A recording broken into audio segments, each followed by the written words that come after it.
પાટણના જીલિયા જૂથ અથડામણ મામલે ગૃહ વિભાગની લાલ આંખ।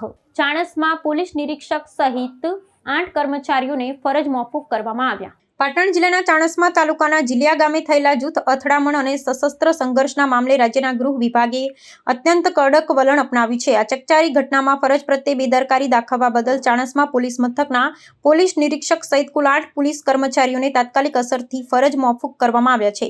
શિસ્તભંગની આ કાર્યવાહીને પગલે સમગ્ર જિલ્લાના પોલીસ બેડામાં ભારે ફફડાટ વ્યાપી ગયો છે અને કાયદો વ્યવસ્થાની સ્થિતિ અંગે અનેક સવાલો ઊભા થયા છે। વિગતો મુજબ ફરજ મોકૂફ કરાયેલા અધિકારીઓમાં પોલીસ નિરીક્ષક R.H. સોલંકી, મદદનીશ પોલીસ ઉપનિરીક્ષક હરેશભાઈ અને મુખ્ય આરક્ષક સંજયભાઈનો સમાવેશ થાય છે।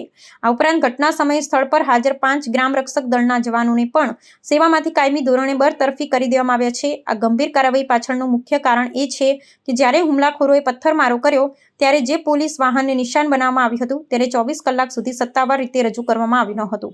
પોલીસ વાહનને છુપાવવાની આ કથિત ગતિવિધિઓ પાટણ પોલીસની તટસ્થતા અને કામગીરી સામે ગંભીર શંકાઓ જન્માવી છે।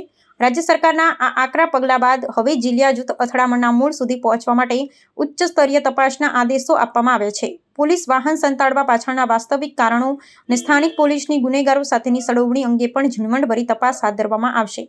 આગામી દિવસોમાં મામલે વધુ કેટલાક ચોંકાવનારા ખુલાસા થવાની સંભાવના છે। જ્યારે બીજી તરફ જિલ્લા વહીવટીતંત્ર દ્વારા અસરગ્રસ્ત વિસ્તારોમાં શાંતિ જાળવવા માટે વધારાના પોલીસ કાફલો તૈનાત કરી દેવામાં આવ્યો છે।